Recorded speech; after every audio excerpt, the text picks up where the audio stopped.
தமிழகத்துல திமுக ஆட்சி தொடங்கி ஏறக்குறைய 5 வருஷமே முடிய போகுது. இந்த 4.5 வருஷத்துல 4.25 வருஷத்துல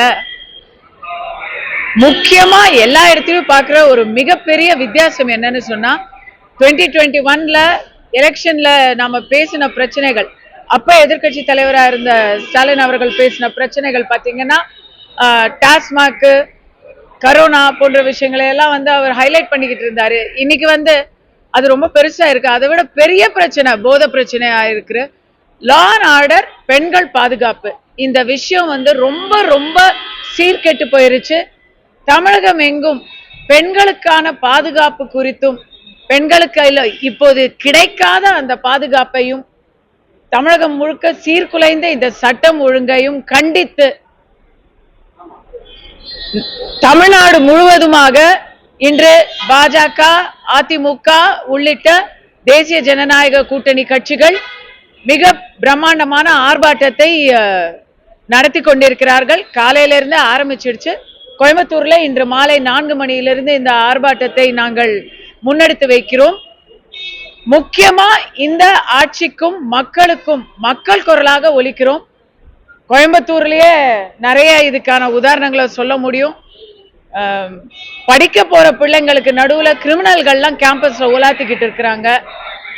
ஏர்போர்ட்ல நம்ம விமானத்தை பார்க்கிறோம். ஏர்போர்ட்டுக்கு பக்கத்திலேயே பல பிரச்சனைகள் ஓடுது. இதை எல்லாத்தையுமே மக்கள் கிட்ட மறுபடியும் நினைவூட்டி அவர்களுடைய ஆதங்கங்களை ஆட்சிக்கு நினைவூட்டும் வகையில் இந்த ஆர்ப்பாட்டம் இருக்கும்.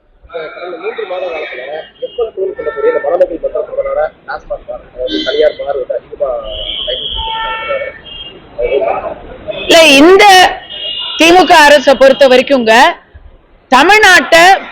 தமிழ்நாட்டு மக்களை குடிமகன்களா மாத்திட்டாங்க, குடி நோயாளிகளாக மாத்திட்டாங்க, ஒரு மதுவுக்கு அடிமையாக மாத்திட்டாங்க. ஆனா அதை விட முக்கியமா கவர்மெண்டே மதுவுக்கு அடிமை ஆயிடுச்சு. ஏன்னா பட்ஜெட் டாஸ்மாக் வருமானம் இல்லாம போடவே முடியாது. எல்லா நலத்திட்டங்களுக்கும் மதுவுல இருந்து ஒரு குடிய கெடுத்து தான் அந்த குடும்பத்துக்கு நம்ம நலத்திட்டங்களை அறிவிக்கும்படியான ஒரு நிலைமை இருக்குது. அதோடைய ஒரு நீட்சியா தான் நீங்க இந்த பார்களை நீங்க பார்க்க முடியும். ஆனா அதுல இன்னொரு ஒரு மேட்டர் இருக்கு. பார் லைசன்ஸ் வாங்குறவங்க யாரெல்லாம் பாத்தீங்கன்னா, இப்ப எலெக்ஷனுக்கு நிதி உதவி தேவை, எலெக்ஷனை சந்திக்கிறதுக்கு இந்த பார்களுக்கெல்லாம் லைசன்ஸை கொடுத்து அது மூலமாக நிதி திரட்டி முன்னாடி பின்னாடி எல்லா விதமாகவும் நிதி திரட்டி கட்சிக்கு வலு சேர்க்கிறாங்க. இது ஒண்ணு. போதை கலாச்சாரம்ங்கிறது ஒரு பக்கம் கஞ்சா, ஒரு பக்கம் மது, இப்படி கட்டுக்கடங்காம அவுத்து விட்டுருக்குறாங்கிறத நாம ஒரு பெண்ணாக, தாயாக, ஒரு இந்த நாட்டில் இருக்கக்கூடிய ஒரு குடிமகளாக ரொம்ப வருத்தத்தோட தான் பார்க்க வேண்டியது.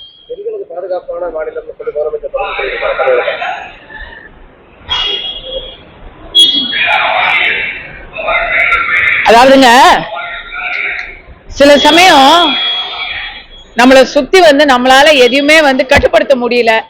நான் சொல்ற தனியா ஒரு ஓமை, இப்போ தனி மனிதன் நம்ம என்ன பண்ணுவோம், நம்ம சுத்தி நமக்கு பிடிக்காத விஷயங்கள் நடக்குது, நமக்கு ஒவ்வாத விஷயங்கள் நடக்குது, நம்மளால எதுவுமே செய்ய முடியலன்னா கடவுளை நோக்கி பிரேயர் பண்ணுவோம், நம்ம வேண்டிக்குவோம், மறுபடி இது எனக்கு பாஸ் ஆயிரணும் அப்படின்னு ஜபிப்போம் பாருங்க. அந்த மாதிரி முதல்வர் அவர்கள் பெண்கள் நல்லா இருக்காங்க, பாதுகாப்பு இருக்கு அப்படின்னு அவர் ஜபம் பண்ணிக்கிட்டு இருக்கிறாரு. அந்த வேண்டுதலை அவர் நிறைவேறணும் அப்படின்னு அவரே நினைக்கிறாரு. ஏன்னா இன்னைக்கு கடவுளை பார்த்து வேண்டிக்கிற அளவுல தான் பெண்கள் பாதுகாப்பு தமிழ்நாட்டுல இருக்கு. இது எல்லாருக்குமே தெரியுமே, முதல்வர் அவர்களுக்கும் நல்லா தெரியும். எங்க அவர் அங்க தொல்காப்பிய பூங்கால வாக்கிங் போறாரு காலையில, டெய்லி ராத்திரி 8 மணிக்கு மேல தமிழ்நாட்டுல எங்கேயாச்சும் வாக்கிங் போக சொல்லுங்க அவரை. அதுக்கப்புறம் அவர் இந்த வார்த்தையை சொல்றாரான்னு பார்ப்போம். நிறைய பிரச்சனைகள் சொல்றீங்க. தமிழ்நாட்டுல முதலமைச்சர் எங்கெல்லாம் போய் பொதுக்கூட்டம் போடுறாங்களோ அதெல்லாம் லட்சக்கணக்கான மக்கள் திரள்றாங்கல்ல, ஆதரவு இருக்குன்னு அர்த்தம்.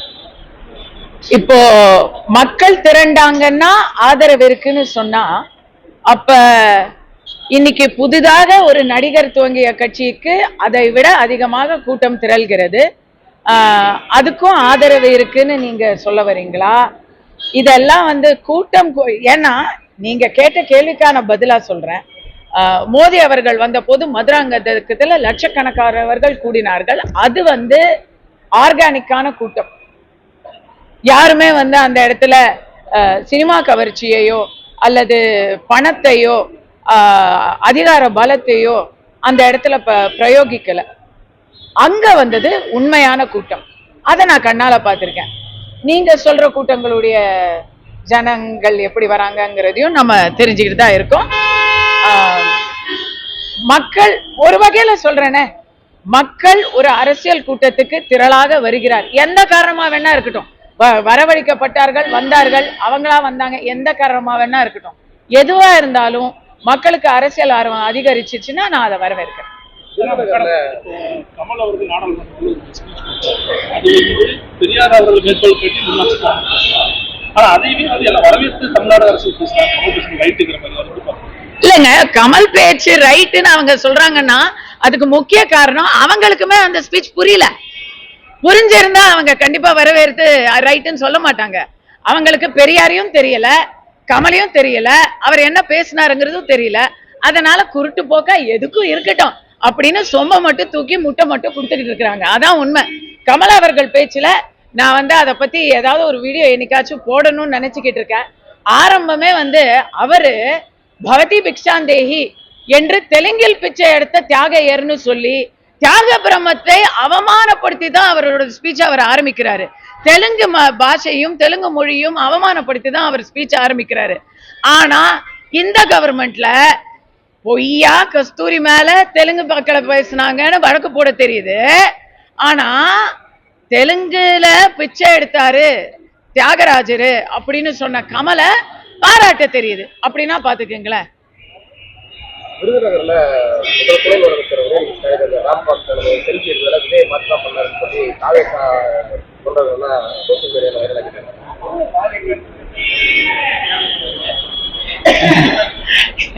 எங்க ஒரு துணை முதலமைச்சர் என்றும் பாராமல் அவரு நடந்தா குத்தம் நின்றா குத்தம் அப்படின்னு ஆரம்பிச்சோம்னா அது போனா போகுதுங்க. ஒரு ரேம்ப் வாக்கு தானே, நடந்துட்டு போகட்டுமே.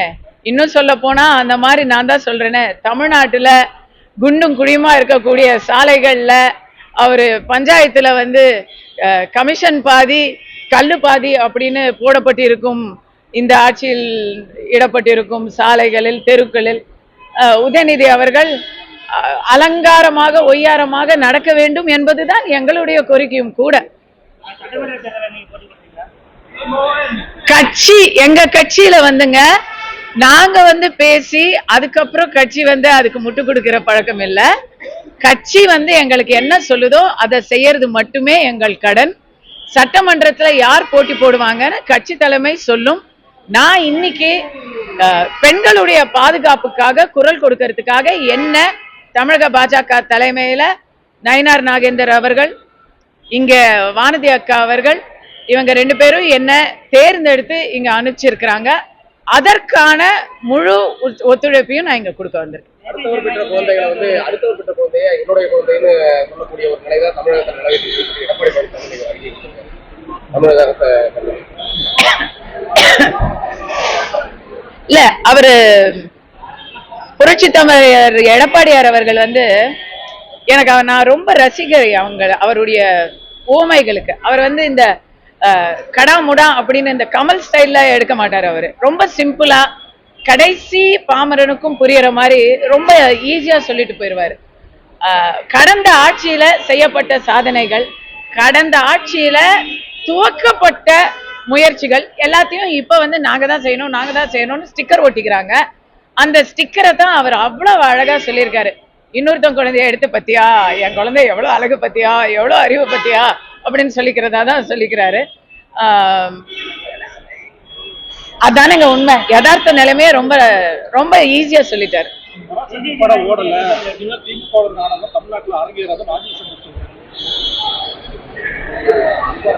தாவேக்காவை பொறுத்த வரைக்கும் அது என்னன்னு தெரியல, சினிமாவை மட்டுமே தான் நம்பியிருக்காங்கன்னு நினைக்கிறேன். நாஞ்சில் சம்பத் அவர்கள் ஒரு மிகப்பெரிய தமிழறிஞர். அவர் இது வரைக்கும் எந்த கட்சியில இருந்தாலும், எல்லா கட்சியிலும் இருந்துட்டாரு, எந்த கட்சியில இருந்தாலும் அவருடைய தமிழ் என்னைக்குமே குறை சொல்ல முடியாது. ஆனா இன்னைக்கு விஜய் அவர்கள் கட்சியில இருந்து திமுகவை பத்தி விமர்சிக்கிறதுக்கு பல விஷயங்கள் இருக்கு. நாட்டுல எல்லாரும் போராடிக்கிட்டு இருக்கிறாங்க. ஆசிரியர்கள், செவிலியர்கள், தொழிற்சங்க ஊழியர்கள், அரசாங்க ஊழியர்கள், தூய்மை பணியாளர்கள், விவசாயிகள், சாதாரண மக்கள், தாய்மார்கள் எல்லாரும் போராடிக்கிட்டு இருக்கிற நேரத்துல, அங்கன்வாடி எல்லாருமே போராடிக்கிட்டு இருக்கிற நேரத்துல ஒரு படத்தை வச்சுதான் இவரால இந்த ஆட்சியை பத்தி ஒரு விமர்சனம் சொல்ல முடியும்னா அதை நாங்க ஏற்கல. சினிமாவை வச்சுக்கிட்டே சினிமாவையும் அரசியலையும் இந்த அளவுக்கு குழப்ப கூடாது. ஓகே, சினிமா பார்க்கலாம், சினிமாவில இருந்து சில கருத்துக்களை எடுத்துக்கலாம். நானும் சினிமா நடிகை தான். நாஞ்சில் சம்பத் அவர்களுடைய இந்த ஒரு தரக்குறைவான உவமை ரசிக்கத்தக்க வகையில் இல்லை. தேர்தலில் திமுக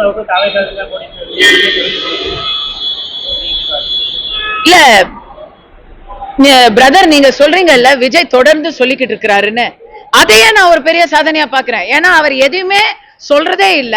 எதையாச்சும் எப்ப சொன்னாரு, தொடர்ந்து கடைசியா எப்ப சொன்னாரு, மாநாடு ஒரு தரம் பேசுறாரு, அதுக்கப்புறம் திருப்பி கம்முன்னு சைலண்டா இருக்கிறாரு. திருப்பி அடுத்த மாநாட்டுக்கு தான் அவர் வருவாரு. அப்போ அதே டெம்ப்ளேட் ஸ்பீச்சை தான் அவர் சொல்ல போறாரு. இதுல என்னை பொறுத்த வரைக்கும் விஜய் அவர்கள் தமிழ்நாட்டில் நடக்கிற எந்த பிரச்சனைக்கும் இது வரைக்கும் குரல் கொடுத்ததில்ல. கேரளாவில் கிறிஸ்துவர்களை ஏதோ ஒரே ஒரு சம்பவத்துல அடிச்சாங்கன்னு அவர் கட்சியில இருந்து அறிக்கை வந்துச்சு. ஆனா தமிழ்நாட்டுல இத்தனை பிரச்சனைகளை நான் இப்ப வரிசைப்படுத்தி சொன்னேன்ல, ஆசிரியர், செவிலியர், அரசாங்க ஊழியர்கள், தூய்மை பணியாளர்கள், விவசாயிகள், அங்கன்வாடி ஊழியர்கள், இன்னும் வரிசை நிறைய, அதுல எதுக்குமே அவர் எந்த ரியாக்ஷனுமே கொடுக்கல. திருப்பரங்குன்றத்தை பத்தி பேசல. அண்ணா யூனிவர்சிட்டிக்கு போய் மனு கொடுத்தாரு, பேசல. ஒரு புலம்பெயர்ந்த ஒரு பீகார் ஃபேமிலி நேத்துக்கு ஒரு கொடூரம் அவங்களுக்கு அரங்கிருக்கு, அதை பத்தி பேசல. பள்ளிக்கூட மாணவன் பையில கஞ்சாவை கண்டுபிடிக்கிறாங்க, அதை பத்தி பேசல. ஆதவர்ஜுனா பேசுற அளவு கூட விஜய் பேசுறது இல்ல. சோ தெரியலங்க. என்னை பொறுத்த வரைக்கும் மௌனமாக இருந்து சைலண்டா விக்டரி எல்லாம் எம்ஜிஆர் அவர்கள் மட்டும்தான் செஞ்சாரு, வேற யாரும் எம்ஜிஆர் கிடையாது.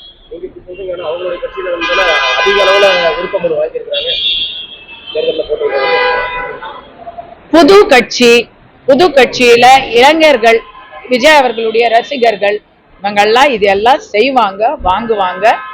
போட்டி போடணும், நல்லது. ஜனநாயகத்துல இதுக்கு எல்லாத்துக்கும் நம்ம கண்டிப்பா வரவேற்ப தருகிறோம், அதுல மாற்று கருத்து இல்ல. ஆனா விருப்ப மனு வாங்குறவங்க எல்லாரும் மனுவை தாக்கலும் பண்ண போறது இல்ல, தாக்கல் பண்றவங்க எல்லாரும் போட்டியும் போட போறது இல்ல, போட்டி போடுறவங்க எல்லாரும் ஜெயிக்கவும் போறது இல்ல. ஜனநாயகத்துல மக்கள் தீர்ப்பை மகேசன் தீர்ப்பு, மக்கள் வெளியே ஓட்டு போடுறது மட்டும்தாங்க கணக்கு. அதை நோக்கி மட்டும்தாங்க இலக்கா இருக்கணும்.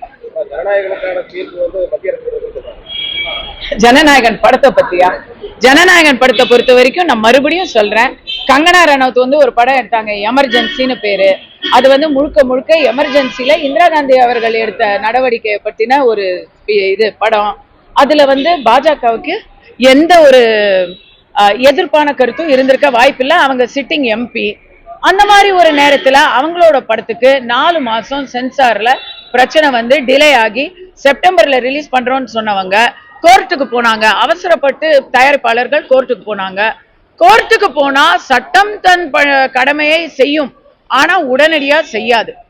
அதுக்குன்னு ஒரு புரோட்டோகால் இருக்கு, அதுக்குன்னு ஒரு டைம் நம்ம கொடுக்கணும். அந்த தப்பத்தான் ஜனநாயகன் தயாரிப்பாளர்கள் பண்ணிருக்கிறாங்க. அவங்க கோர்ட்டுக்கு போனதுக்கு அப்புறம் அது மத்திய அரசு கையில இல்லைங்க. கோர்ட் கண்டிப்பா மத்திய அரசு கையில இல்ல. கோர்ட்டை இன்ஃப்ளூயன்ஸ் பண்றது எந்த ஒரு அரசாலும் முடியாது, முடியவும் கூடாது. கோர்ட்ல இருக்கிற விஷயத்துக்கு நீங்க டைம் கொடுத்துதான் ஆகணும். இத கோர்ட்ல இருந்து அவங்க கேஸ வாபஸ் வாங்கிட்டு திருப்பி சென்சார் போர்டுக்கு அதுக்கப்புறம் நீங்க இந்த கேள்வியை கேட்டீங்கன்னா